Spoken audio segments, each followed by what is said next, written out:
What is up, everybody? It is your boy Nate from Nate's Nerd News coming to you right here in my studio.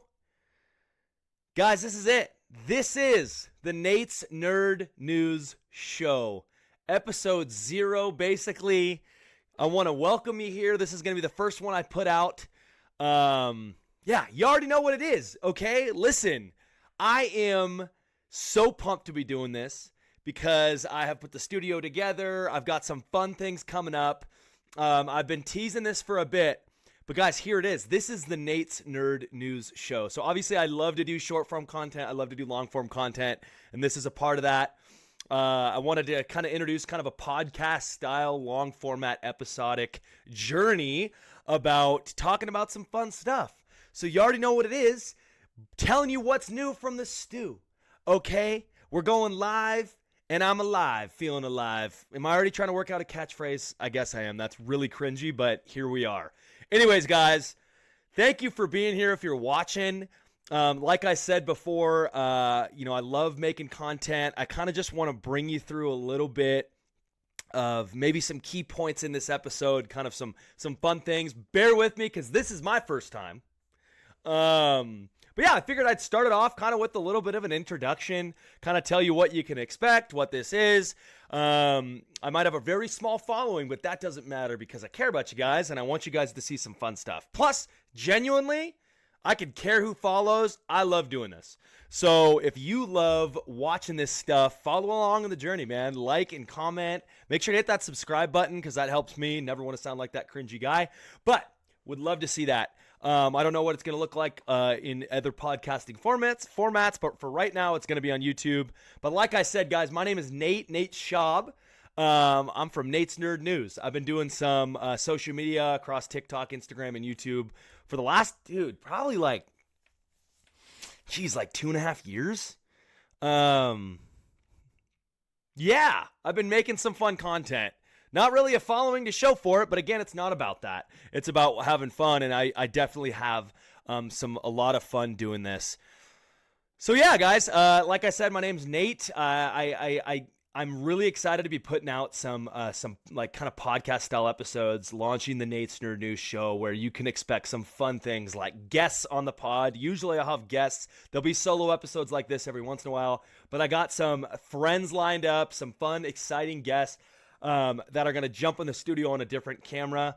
I already have one lined up that I'm very, very excited about. But other than that, I'm going to be talking about kind of what's new across the nerd world, some fun things that are kind of current, kind of giving you the news. Because, again, it's Nate's Nerd News, right? But other than that, I love to do, a bunch of different things. If I have people in the studio, we love to do kind of segments where we're playing games, doing drafts, doing rankings, doing debates, hot takes, whatever it is. You will expect to see some fun stuff on this episode or on the episodes to come. Again, bear with me because this is my first time. So basically, that's kind of what you can expect. That's what the show is about. I'd love to encourage you guys to follow me across like all my socials at Nate's Nerd News across Instagram, TikTok, YouTube, all of it. Go and follow. Shoot me a DM, say hey, say you're here, say what's up, jump in my comments. I love to collect kind of some questions. If you have anything you want me to answer on this, like, again, I'm talking to like a really small following, but be my guest and put that in there because I would love to have a fan segment where I'm like looking through some comments and have some questions picked out, whether it's a hot take or an overreaction or is this an overreaction or what do you think about this? What do you think about that? I would love to answer that stuff. But let's get it started. Let's jump into maybe a first type of segment. Again, I'm by myself today, so we're really going to be talking about kind of some current stuff. I think it'd be really fitting if we kind of talk about a little bit about kind of the state of all big IP, especially kind of the nerddom I call, which is like the nerd fandom, meaning kind of Star Wars, meaning Marvel, meaning DC, meaning video game IP, some other stuff. But let's start with the big three. Let's maybe go the theatrical route. I'm really excited. I'm a big DC stan. As you can see, I kind of have like different sections of the studio. I said I'm a DC stan. I'm also obviously a huge fan of Marvel. Star Wars is where it all began. As you can see, Phase 2 Clone Trooper tatted. Am I proud of that? Absolutely I am. Shout out Parker Zini who got Boba Fett that same day. But listen, yeah, as you can kind of see, I got my Marvel section right here. I got my DC section right here. It kind of goes up. You can see some Superman stuff up there. And then I have my lightsaber collection with all my Star Wars stuff. So I got the big three represented. I'm going to be adding to this all the time. But yeah, let's start it off with this. I mean, I literally started my channel talking about the new DCU. Believe it or not, when James Gunn and Peter Safran were announced to take over DC Studios, I literally started with a video talking about like the Chapter 1 Gods and Monsters announcement. Not to go back to kind of an introduction, but this fits perfectly into like the first thing we're talking about. I literally made my first video about that. I was living with my wife's parents at the time. We were girlfriend and boyfriend, and yeah, I mean, like legitimately, I remember making a video on my phone, like randomly, hey, let's talk about some superhero stuff, da-da-da-da-da. But anyways, I have been like a super fan of James Gunn ever since. Obviously, I've loved his past projects going way back to like his writing on the live-action Scooby-Doo movies. But as he took over DC, I have been like a major DC fan my entire life. Batman is my all-time favorite superhero. Honestly, one of my just favorite characters across any medium. And to hear that he's taking it over and we're going to get kind of a revamp connected universe, I was just so excited. And when he announced that the first movie and kind of like this, the real like debut of this DC universe was going to be Superman, I became like just a super fan of that. Literally was my favorite film of 2025. I watched it probably 5 times in theaters. Can't even count how much I've watched it outside of theaters. I mean, it was something that you asked my wife's family too. Like they were so annoyed at me because and my own family, like talking to everybody. You seen the Superman trailer? You seen this? Da da da. You see Superman? Anyways, just been a super fan, but I'm so excited kind of for the future of what that looks like. At DC Studios with James Gunn and Peter Safran, obviously that with the, even like the soft launch of Creature Commandos, loved that. Loved the introduction of Frank Grillo, Rick Flag Sr. Love to see all those characters in live action, but seeing him kind of transfer into the Peacemaker as we saw season 2, how they retconned season 1 and kind of fit it into this new DC universe, how, Superman came out and looked great, how we're getting Supergirl this year in a couple months. It comes out in June. That's like 4 months away.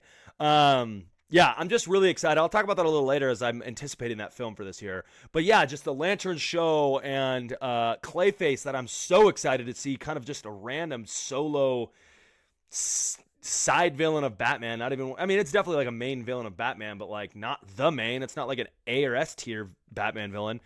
But to see that getting its own kind of horror movie written and penned by the legend Mike Flanagan, like random, but I'm here for it. So those are the things that I'm really excited for James Gunn to do. At the same time, obviously, I have hesitations about, like, let's not lose sight on kind of the main trinity. I know that they have a Wonder Woman movie fast-tracked over at DC Studios right now. Superman Man of Tomorrow will be the sequel to Superman that's coming out in 2027 this summer, as that, is scheduled to shoot later this year. Yeah, I'm just excited. I'm excited, but really I'm excited for Batman. And although I love what Matt Reeves is doing with his own kind of universe, I never really wanted there to be a shared Batman universe. I'm excited that we're getting a DCU Batman that's different than Robert Pattinson's Batman, that Robert Pattinson's Batman can exist by itself in its own grounded universe that it kind of created for itself, which I am a super fan of. I'm so excited. But yeah, with DCU Batman, that's something I kind of wanted to first talk about. I know I'm jumbled and I'm 9 minutes into this podcast. But I want to talk about kind of the main fan casts that people are talking about online. I've made a lot of videos on the fan casts. I've covered this topic multiple times, definitely done my research on what the favorites are. I definitely have my favorite, but I want to talk about the 3 main favorites right now that are the DCU Batman fan casts. Let's start off with the recent one. Paul Anthony Kelly is definitely one of the more famous ones of recent. If you haven't been on the internet in the past month, then maybe you've missed it, but literally maybe even the past like 2 weeks. But him playing JFK Jr., like, at in the new show Love Story, he has been like thrown right into the mix of fan casts. Now, to be honest, I can't talk a lot about him because I really haven't seen a single project he's been in, including this Love Story. I have plans to watch it with my wife, but yeah, it's kind of wild. He definitely has the look, I can say that. He's definitely got the suave for Bruce Wayne. Looks like a beefed up dude. So you can always put on muscle. Is he tall? I don't know. I mean, I've heard reports that he's 5'9". I've heard reports that he's 6'2". I don't know. Not that that really matters, but it matters for a Batman. And the Batman that I want a younger Ben Affleck type of Batman. That's definitely one of my favorites. And yeah, I think that like off the bat, the looks are there. Again, I know if James Gunn wants to go the David Cornsweet casting into the Superman route, then he gets someone like that who is of lesser known caliber. And someone who's not an A-list, and someone that, obviously James Gunn can see talent, and if that's the case, then I trust it. I'm going to be pumped for whoever gets the role. Other than this guy, I don't know why I'm just not a fan of this fan cast, like, in the slightest. He shares my name, and he's probably a really nice guy, and that is Nate Mann. Someone, again, who does not have a huge filmography or like basic portfolio. But again, I mean, if James Gunn sees the talent, then I can at least like say, hey, I trust you. I don't see it at all. He's got dark hair and he's a white dude. Like, I guess that fits Bruce Wayne, but the dude looks tiny. I'm pretty sure he's under 6 foot, and I haven't seen him in anything. I don't know why, I just can't see it.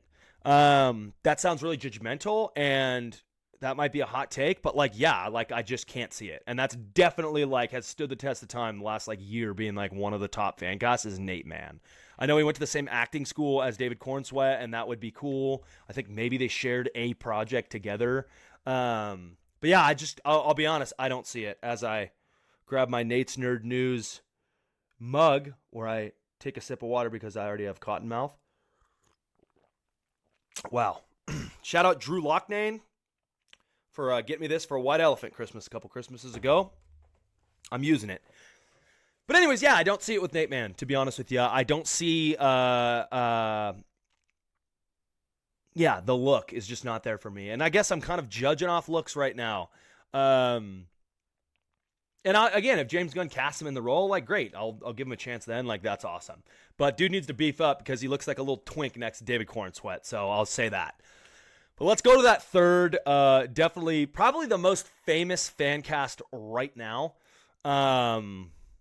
There's some honorable mentions that maybe I should say before this. The honorable mentions could be, people like Jensen Ackles, Alan Ritchson, who absolutely won't be playing Batman, as he's literally talked to DC about it already, and they said, like, pass on it. I definitely was a fan of Alan Ritchson being Batman because I love the beefed up Batman. He's a little older. Jensen Ackles is too old. You heard that here first. He should not be Batman. He's too old.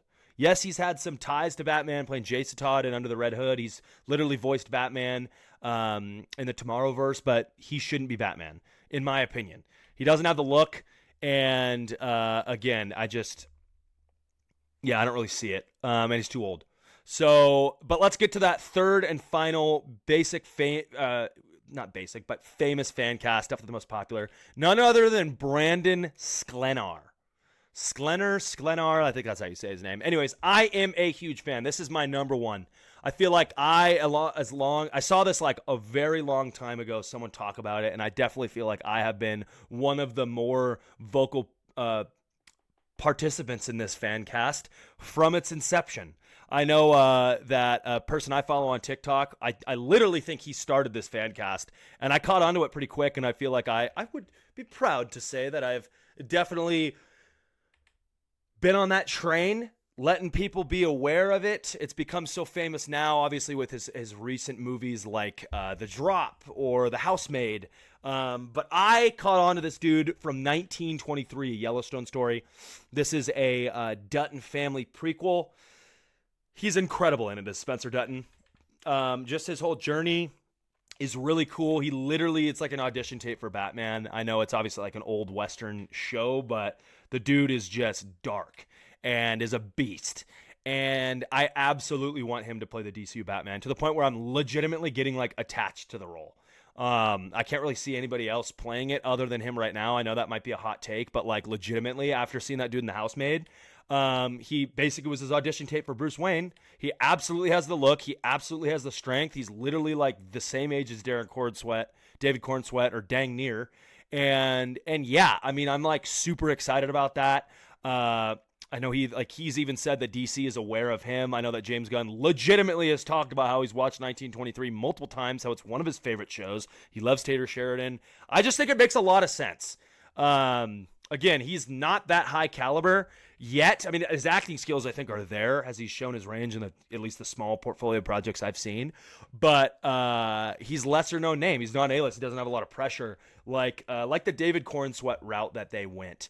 But that is absolutely a Batman that I want to see. I think he brings kind of that, like just the vice versa of Bruce Wayne versus Batman. And the dude, again, is just a beast. Okay. And that's what I want for Batman. Someone who's friggin' fit and can like actually look like he can stand toe to toe against some of these fantastical threats that we are all seeing across the mediums.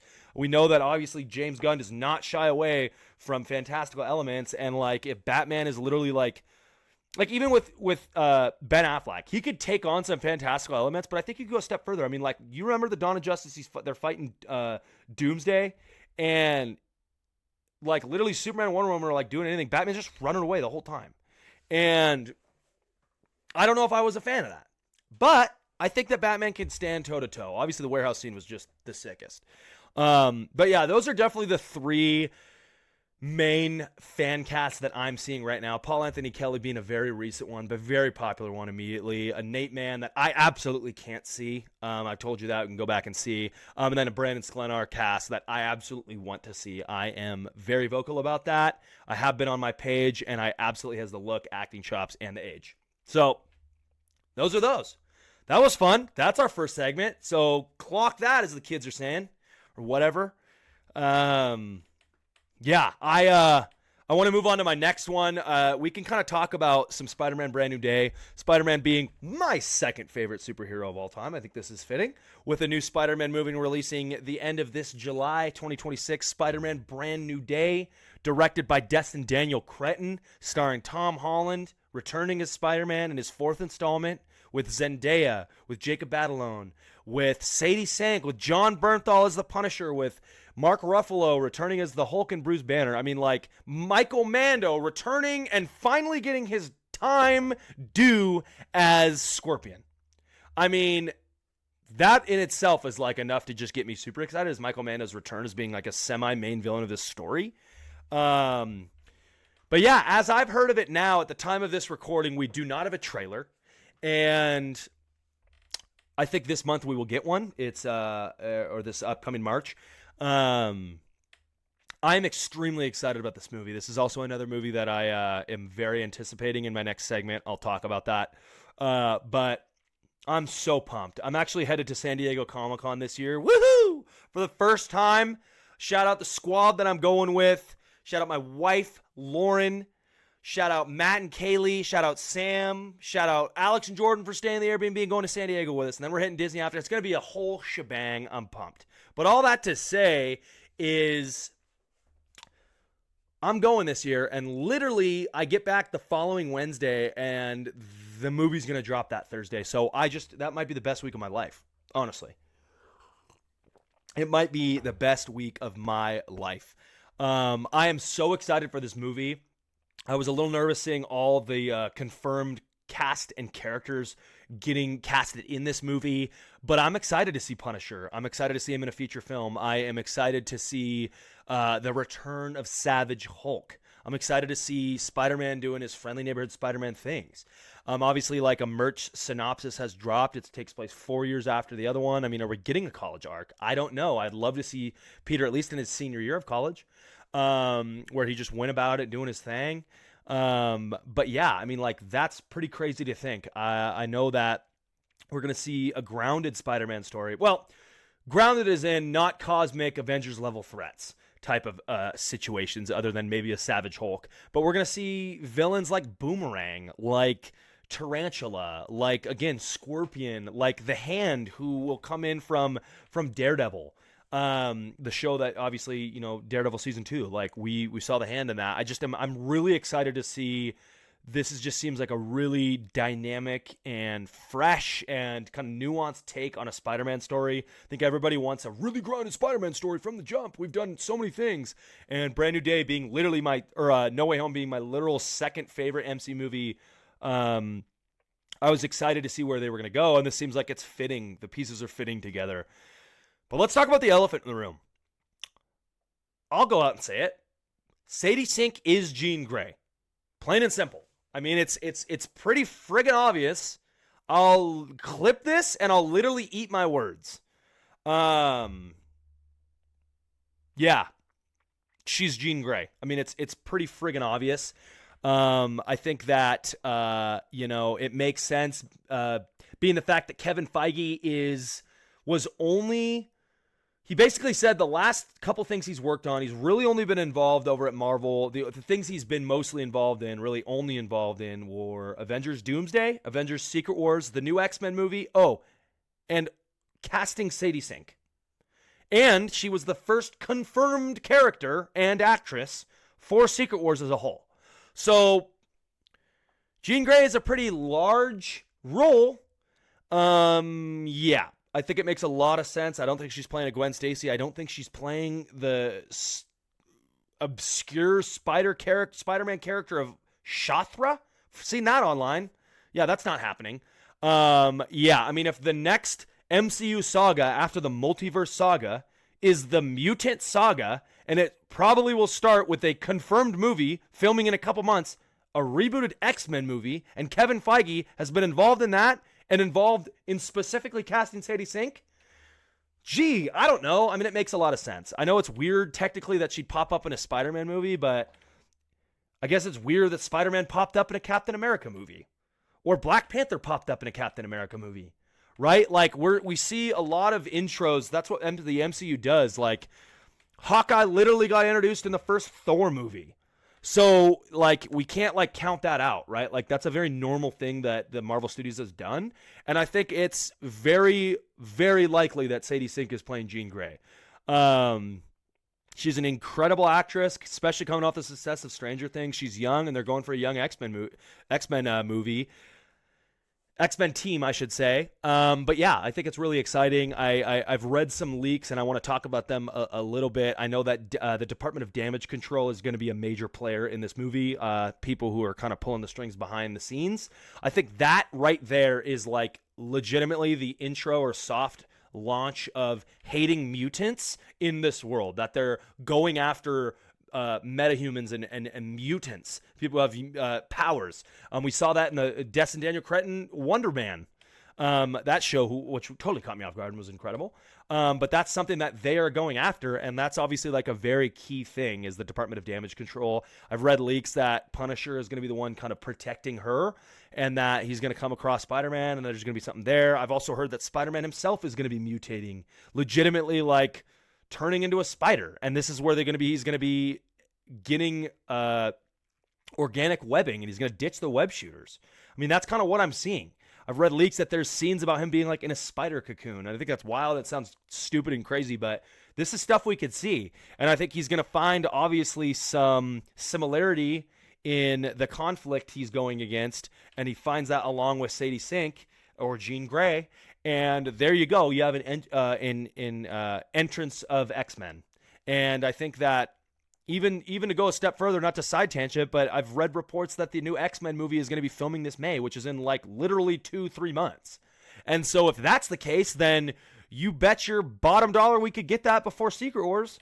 And if we get an X-Men movie before Secret Wars, we could see a new X-Men team and an old X-Men team. And I'm just excited. Man, it's good to be a fan.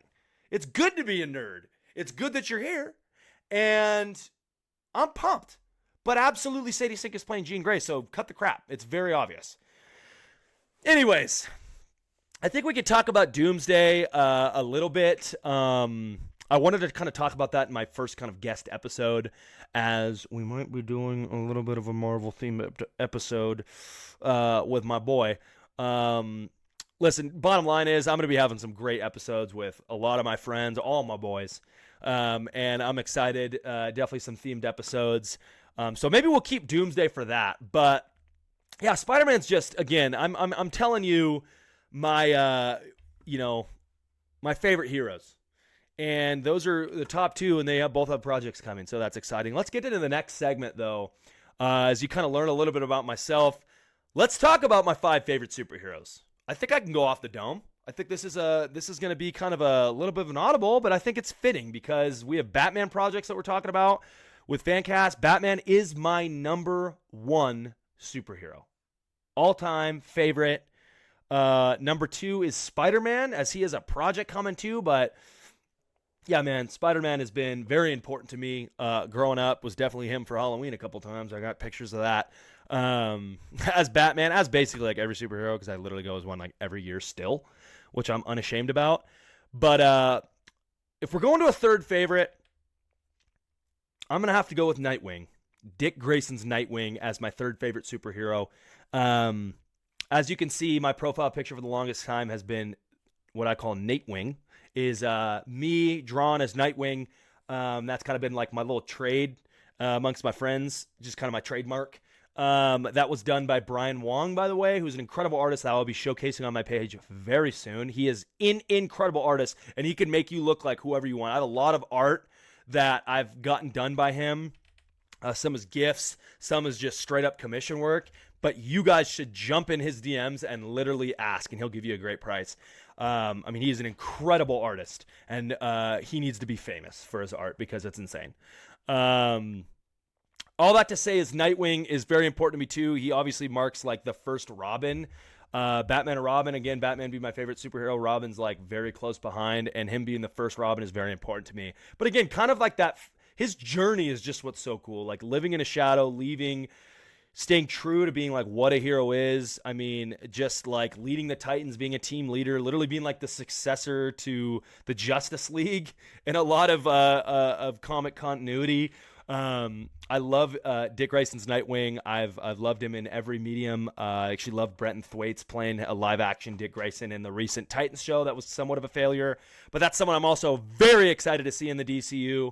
But yeah, that's my number 3 spot. Number 4 spot is, I'm going to have to say it's Wolverine. Come on.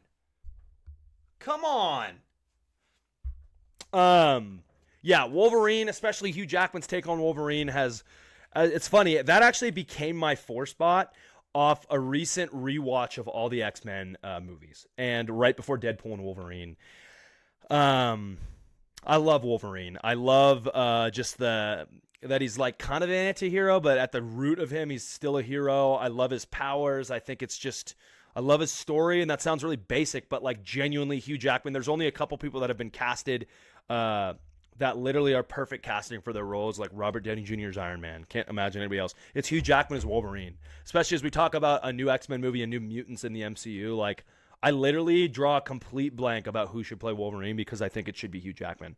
It's funny, till you're 90, legitimately, that's how I feel. But I just love, just literally his powers are the sickest. Like I just love like the tenacity and the vibrance and the anger. I think it's like a really cool edge of a superhero because I usually like am drawn towards like just like the hero, right? But yeah, I mean, he's just sick. He reminds me a lot of like Marvel Batman, just having just kind of like just a lot of anger channeled, but uses it in a good way. And he is just, let's be honest, a savage. And like, that's like the coolest part about him, that he just gives no fricks about anything and really anyone. And he's just a beast. That's my 4 spot. My 5 spot is a basic one, but I don't care. It is Superman. Again, as a young kid, I was definitely drawn to more like just like that hero archetype. I thought it was just so cool. Someone who's just a bright light in this world. Just the American man, even though that's the whole kind of irony is that he's literally an alien. But he represents everything that's great about humanity. That he crash landed on Earth and got the Southern upbringing. That's just a man on a farm living a simple life, but has literally the powers of stronger than anybody else in the world and chooses to do good. Having said that, did that pop into my 5 spot, in my top 5 spot after the hype of this new James Gunn Superman movie? Yeah, probably. But as I look back on my entire life, like that's been a favorite superhero of mine for sure. Yeah, Superman Returns. Remember that Halloween? That was a Brandon Routh Party City. Thanks, Mom.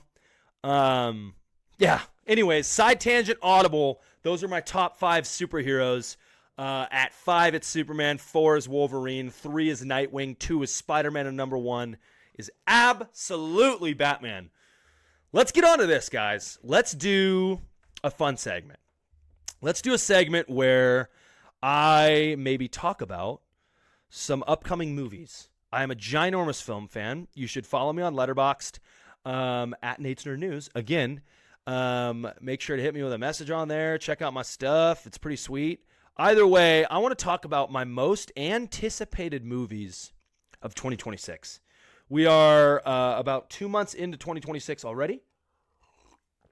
And I'm very pleased with what I've seen so far across movies. I've already put in some work on the AMC A-list. If you don't know about AMC A-list, you absolutely should jump on that. 4 movies a week for the price of a movie a month. Anyways, all that to say, no, I'm not getting paid by AMC. Do I want to be paid by AMC? Yeah, maybe I do. Anyways, I'm really excited for the year of 2026. I think it's going to bring cinemas back. 2027 might even be crazier, but 2026 is like absolutely the best year of films I've seen, like of anticipated films I've seen in a very, very long time. And I'm very, very excited. Even some streaming movies that I'm really pumped about. But let's jump right into it. These are my most anticipated movies of 2026. I'll kind of stay right to the point. I'm very excited about this. We're going to start at number 10. Breaking the 10 spot. Let me give some honorable mentions first. Toy Story 5 is absolutely a honorable mention. I'm very, very, very excited about that movie. Return to first animated movie I've seen in a while, or will be seeing in a while. Obviously, very close to my heart, Toy Story franchise. A movie that I'm going to be seeing probably after the time of this episode is aired is The Bride by Maggie Gyllenhaal, directed by Maggie Gyllenhaal. Jesse Buckley, Christian Bale, Jake Gyllenhaal. Pumped about that. I'm very, very excited. Those are my honorable mentions. Here we go. Top 10 most anticipated movies of 2026. Breaking the 10 spot is Masters of the Universe, coming out in June. Nicholas Gillespie. Or no, it's... Whoa. Travis Knight and... Did I say Nicholas Galetsky? I'm thinking of Craig Gillespie. But anyways, all that to say, I'm back on that. I actually kind of want to look that up, though. Yeah. Masters of the... Why am I drawing a blank on this? Like, literally, why am I drawing a blank on this? Oh, my gosh. Nicholas Galetsky. Anyways, that's who I was trying to say. But, back to it. Anyways, He-Man. I must get you, He-Man. My dad used to always say that to me because he was a giant He-Man, Masters of the Universe fan for the 80s cartoon when he was growing up. That was obviously huge for him, which is funny because this is my most anticipated movie. Does that probably play a role? Probably. Shout out Pops. Yeah, Masters of the Universe. I'm very, very excited about this. Directed by Travis Knight, who did Bumblebee. Yeah, I'm just pumped about this movie. I think it's going to be really cool. I hope it doesn't bomb at the box office because it's a bit of a high budget. But I'm excited. I'm excited to see Jared Leto play as Skeletor. Skeletor. Yeah, literally, this is obviously a franchise that was made to sell toys and became widely popular amongst animation. I know they did some live-action movies, but I hope this does it justice. I think this is really cool. Idris Elba.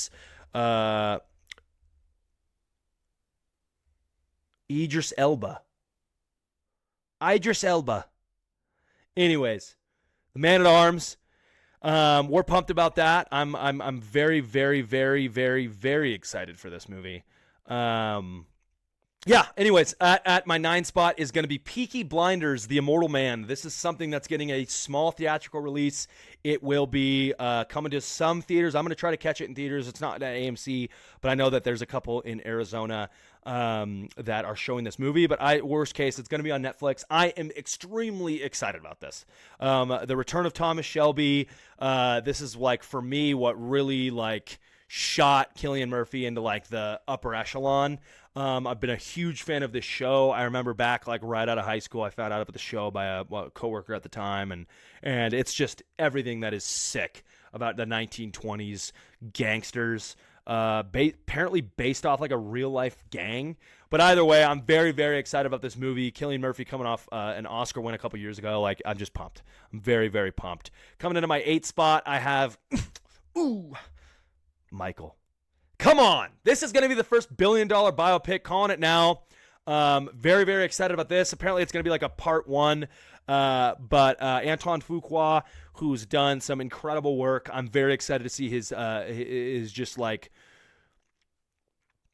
take on this, I guess. I don't even know what I'm saying there, but I know that Michael Jackson's nephew, I think it's Jafar Jackson, is playing Michael. He looks the part. Oh my word. And can the dude dance? Yeah, judging by the trailers he can dance, and judging by the trailers he can sing too. So I'm very, very excited about this movie coming out this spring. Pumped about that.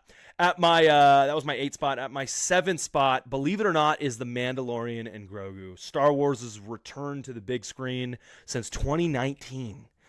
Yeah, there's a reason this is lower on my list. I think it's crazy that Star Wars isn't in my top 3 for most anticipated when it's coming out.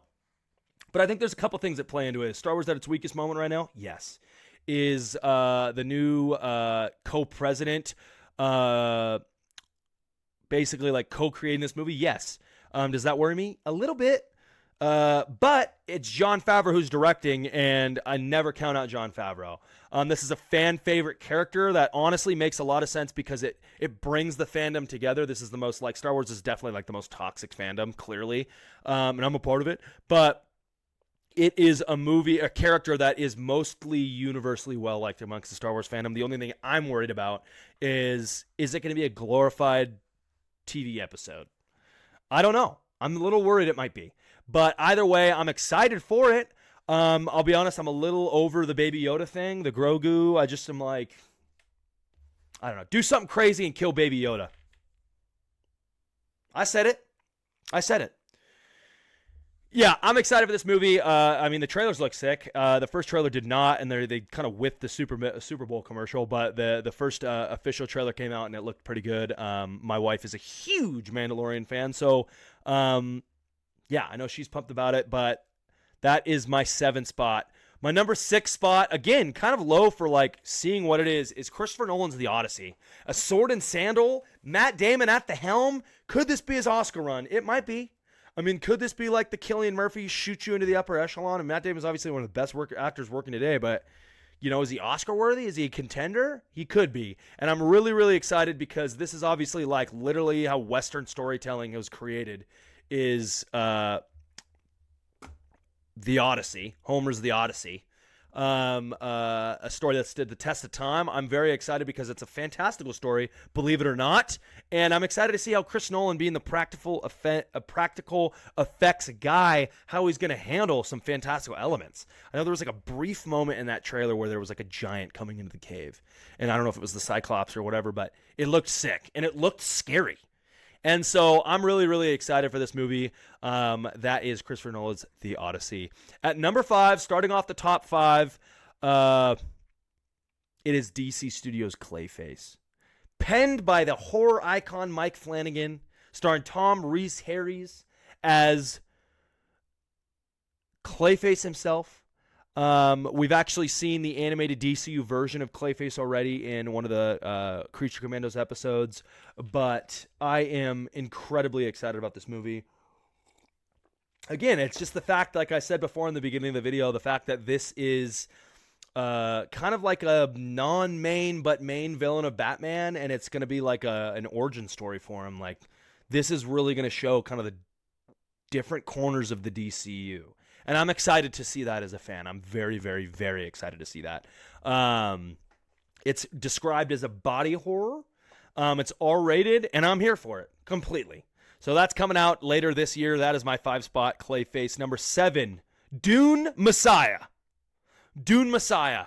Dune Part 3, it might be called, is so I'm hearing, but Dune Messiah, very, very excited about. Obviously, the book is not well liked as much as the first one, but I know Denis will take creative liberties as possible, and I think he's going to make this movie goated. Dune Part 2 was like literally one of the best movies that's come out in the last like 20 years.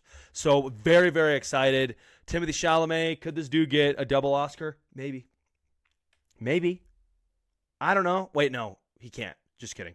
Back-to-back Oscar is what I meant, after he might win and is the favor to win from Marty Supreme, which I loved, by the way. Great movie. Breaking the top 3, moving next. Yeah, it's going to be Supergirl. This is Craig Gillespie. I, Tanya. That's where I was getting. I was mixing things right there. But Millie Alcock is Supergirl. We saw her for a brief second at the end of Superman, where she stole the show.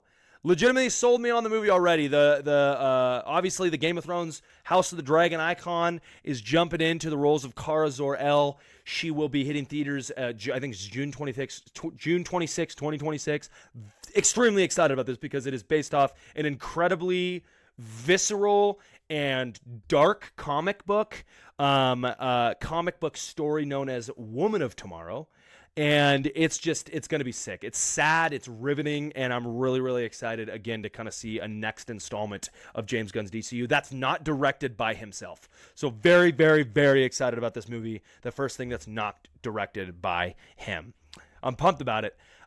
Number 2, and this is going to be kind of like a, really, Nate? That's basic. No, it's not. Because he's my number 2 superhero all time. It's Spider-Man Brand New Day. Like I said, Destin Daniel Cretton is directing this movie, who previously did Shang-Chi, The Legend of Ten Rings. He's going to bring it.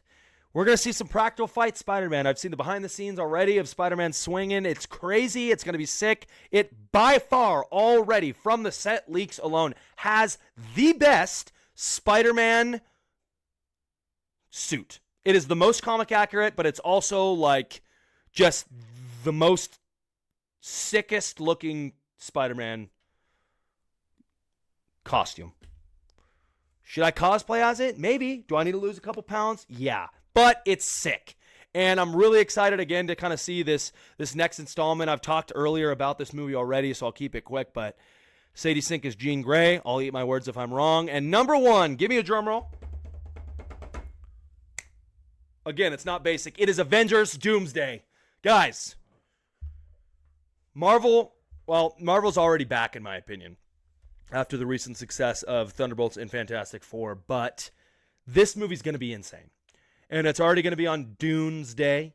The return of Robert Downey Jr. as Victor Von Doom, who is arguably one of the best villains of all time. I'm excited to see one of the best actors of all time play this. I'm very excited about this on every level. Seeing, bringing back Chris Evans as Captain, as Steve Rogers. Don't know if he's going to be Captain America yet, but just really, really, really excited about just his return. The further continuation of Thor, kind of pulling back again these main Marvel heroes that we've been dying to see on the big screen again. Very excited. From the leaks alone, I'm very excited.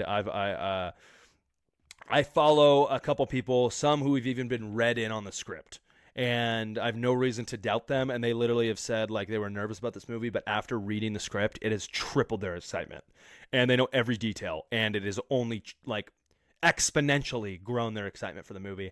So it's going to be nuts. Anyways, that is my most anticipated movies of 2026. Let's move on to maybe my last segment for you guys. I forgot to say this. This is my segue. Avengers Doomsday is gonna show the return of the Fox X-Men, and probably gonna give them a proper send off. I'm extremely excited about this. I am so excited because those movies have a special place in my heart. And just like that, I am gonna tell you my ranking of the Fox X-Men movie.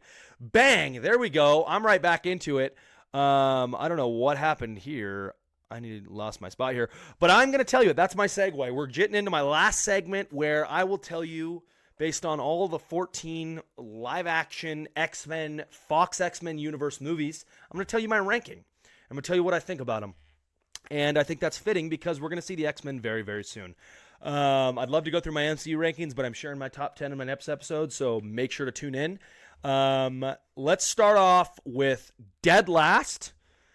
And I'll just say it right now, these movies have a special place in my heart because some of the characters hold a special place in my heart and the stories they've told, but most of these movies are gutter trash. Well, not gutter trash, but a lot of them are. And they've reached some extreme highs, but they've reached multiple times some extreme lows. And that starts with number 14, The New Mutants. This movie sucked. Yeah, I think that's widely accepted. It sucked. Not a fan in the slightest. Next up, we have Dark Phoenix, another movie that wasn't good. And yeah, I mean, it was kind of the end of that soft reboot. The last kind of Fox X-Men. Well, unless you count Deadpool and Wolverine. Yeah, that was just not a good movie at all. So that's your 14 and your 13. Two of the worst movies, some of the worst movies I've ever seen. Hate to say that to start it off like that, but that's where we're at. X-Men's Origins is my number 12 spot. This has some very fun moments. I relate it a lot to I can't even, it's like blasphemy to talk about this, but there's it's kind of like some Star Wars movies. The movie that pops into my mind is maybe Attack of the Clones Episode 2, even though I have it high on my Star Wars list, and it's a literally treasured movie across mine. There's really good moments, but it's overall received as a bad movie. Maybe I'll use the worst Star Wars movie. One of them is The Rise of Skywalker. There's actually good moments in that movie, but it's not a good movie. And that's X-Men's Origins. I mean, literally seeing the adamantium, seeing Weapon X, going against Liev Schreiber, his brother, seeing basically the throwback of Wolverine, how his origin started was sick. I thought that was cool. But that movie kind of sucked. Anyways, moving to my 11th spot, sticking on that theme is The Wolverine. I'll say this is Hugh Jackman's best look, in the black trench coat running through the streets of Japan. The movie starts off really, really good, but again, it just doesn't hold up for me. And that's my 11th spot is The Wolverine. X-Men: The Last Stand is breaking into my top 10. Again, there's some high highs, but there's also a lot of low lows. I don't like how they literally ripped apart San Francisco and Magneto literally threw the Golden Gate Bridge. Is it iconic? Maybe. But was I a fan? Not really.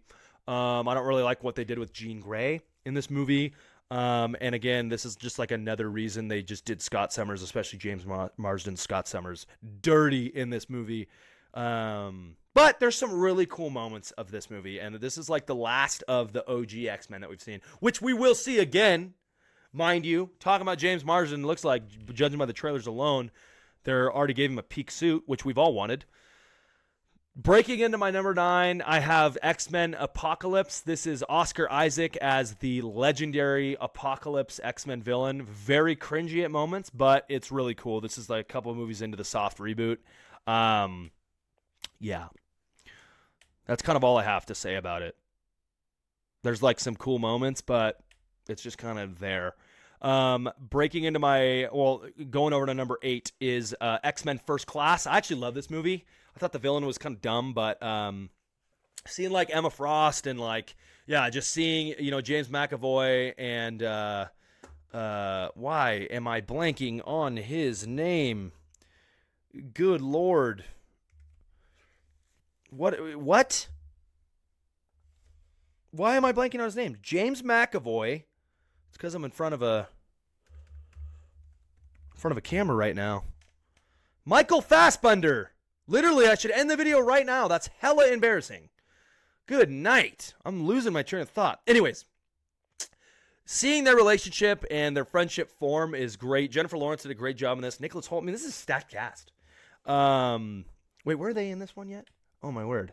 That's bad. No, I know Eddie the Gathegi's in this movie. Seeing just the formation is sick. Rose Byrne in this movie is just a gangster. Yeah, this was a cool movie for sure. I I love what they did. I love that this was like a soft reboot of kind of like the X-Men franchise as they knew it at Fox, kind of showing some origins, and they were going to kind of ride it out, which was cool. But no, going to number 7, I have the original X-Men movie. Iconic. Just some crazy moments in this movie. Just like the welcoming to the Xavier School for Gifted Youngsters. I mean, that was just like, what a special moment. There's just like, it's kind of like some of the older Harry Potter movies. It's just like you go to Hogwarts. It's like you go to Charles Xavier's mansion. Like that's just like, it's just warm. Gives me the warm and fuzzies. Very, very cool. Love that movie. Number 6 is Deadpool 2. Ryan Reynolds, again, there's some really high highs in this movie. I have a hot take. I don't think Ryan Reynolds is like, he's just kind of annoying now a little bit. Jeez, that's like really hot take. But he's bred for Deadpool. He literally is Deadpool. He plays himself. Deadpool is him. He is Deadpool. Either way, there was some funny moments in this movie. Loved Juggernaut. Hated the kid in this movie. He was really annoying. But yeah, Josh Brolin as Cable is just really, really cool. I loved this movie. Breaking my top 5 is Deadpool and Wolverine. Hot take, and I'm going to talk about this next week, or in my next episode. I'll leave it to there. No, I'm going to leave it for the next episode. I have a hot take about this movie. There's some jokes that didn't land in this movie, though. I thought, obviously, we get the comic accurate version and suit of Hugh Jackman's Wolverine. I actually was him for Halloween this year, and my wife was Lady Deadpool, so we were Deadpool and Wolverine. Yeah, it was a cool movie. I remember I took all my friends to see this movie, and we gathered the whole gang, and the AC was broke in the movie theater, so I'm always going to remember that. But yeah, it was fun. It's a fun movie. There's way too many Jesus jokes in it, which I don't find funny at all. But yeah, man, I liked it. I liked the movie. It's good. I have it on my MCU ranking as well because it is an MCU movie, but it's also considered a Fox movie as well. At number 4, I have the first Deadpool. Classic, funny, nuanced, a cavalier of its own is Deadpool 1 being like literally an accepted movie in superhero movies. This changed the game when it comes to R-rated movies, especially superhero movies. I mean, it is extremely vulgar and crass, but it's hilarious. It's funny and has a great story. The origin of Deadpool, being the fact that Ryan Reynolds came back, and I mean, even the drama behind the scenes about him leaking it, like it's just like funny, like literally making the movie happen himself. It's a great movie. Number 3 is a classic movie. Gets a lot of love, and rightfully so. It's X2. Love this movie. Just loved, again, just the continuation of the story and the introduction we've seen from the original X-Men squad at Fox. Again, it's iconic. It's great. I love it. It was really fun on rewatch. I forgot how great the movie was. And yeah, no doubt it's in my top 3. Number 2, one of the better comic book movies I've ever seen is X-Men Days of Future Past. This movie is incredible. Blends the old, blends the new, blends the original, blends the soft reboot. You kind of get everybody in it, and I think it's an incredible movie, especially Micah Fassbender as Magneto in this. The introduction of Quicksilver, like, it was just great. But yeah, it's just like it's heavy. It's got stakes, and it's a sick movie. It's just such a fun rewatch. I love just kind of the scene that pops into my mind is just, Wolverine going back in time and waking up having, kind of his different claws just back in the 60s or 70s. I think it was the 60s back then. And yeah, it's just like crazy. Loved that. But number 1 has to be one of the best comic book movies ever made, and one of the best ones I've ever seen is Logan. Another movie why has just shown me again why Wolverine is such a beloved superhero. In my top 5 superheroes all time, as I talked about earlier. Again, kind of changed the game on like when it comes to R-rated superhero projects. Again, it was another kind of cavalier. It's bloody, it's savage, it's angry, it's like, but it's also like really soft, and it's got a lot of heart. With X-23 Daphne Keane being so young in that, which is crazy. Yeah, I mean, I heard someone the other day that said the biggest thing wrong about this movie, about Logan, is the fact that Sir Patrick Stewart didn't get an Oscar for this, at least not even an Oscar nomination. I mean, his performance itself is incredible. But start to finish, this movie is riveting. I love to watch it again. I cried. It's an incredible movie. All that to say, guys, that is my ranking of the definitive X-Men movie ranking of the Fox X-Men universe. You can see that on my letterbox, Nate's Nerd News. It's all in order. But starting from 14, you got The New Mutants. 13 is Dark Phoenix. Sucks. Both those movies are terrible. X-Men Wolverine is X-Men Origins Wolverine is my number 12. The Wolverine is my number 11. Breaking into the top 10 is X-Men Last Stand. Then number 9 is X-Men Apocalypse. Number 8 is X-Men First Class. Number 7 is X-Men. Number 6 is Deadpool 2. Number 5, breaking into that top 5, is Deadpool and Wolverine. Number 4 is Deadpool, the first one. Number 3 is X2, breaking into the top 3. We got X-Men Days of Future Past at number 2. And number 1, my favorite Fox X-Men movie. And honestly, one of my favorite superhero movies is Logan. An incredible movie. Start to finish. That is it right there. Anyways, guys, that's my last segment. That's pretty crazy. We went over some stuff. I hope you had fun. I'm pumped. I mean, it's late at night. I got to get up for work tomorrow, but here we are doing this. I gave you a little bit of introduction. Again, my name's Nate. I'm glad you were here. Loved talking about myself. Loved talking about some fun stuff that are coming up in kind of all of our world, but man, it would mean a lot if you shared this with a friend, if you dropped in the comment section. I'm so excited to be doing this. I'm not doing it for the likes. I'm not doing it for like the following, but it would be really cool just to have you guys come along with me. I love talking about this stuff, especially in long format like this where I can just yap because I over-explain everything. I love this. I had a lot of fun. I hope you had a lot of fun too getting to know me. Again, treat this like episode 0. It's the first kind of episode for the Nate's Nerd News show. Stay tuned for episode 1 or episode 2. I'm going to call it episode 1. Where I have a good friend of mine jumping on the pod. It's going to be Marvel themed. That's all I'm going to tell you. Jump in. We're talking about some fun stuff. Again, I'm so thankful you're here. My name is Nate, and I'll see y'all in the next vid. Thanks for being here. Peace.